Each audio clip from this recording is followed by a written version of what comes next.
આ પાણી છે ને એ માત્ર પાણી નથી, એની અંદર છુપાયેલું છે બે ગેસનો ખજાનો.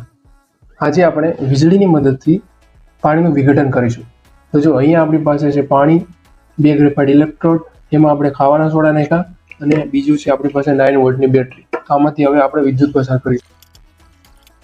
અહીંયા જો બંને ઇલેક્ટ્રોડ પર બબલ્સ બનવા લાગ્યા.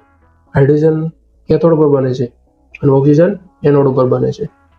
અને હાઇડ્રોજનનો જથ્થો છે એ ઓક્સિજનના જથ્થા કરતાં કેવો છે તો કે બમણો છે. ઓકે, તો ચાલો આપણે સાબિત કરીએ કે હાઇડ્રોજન જ બને છે. તો ચાલો હવે હાઇડ્રોજન ગેસને ટેસ્ટ કરીએ.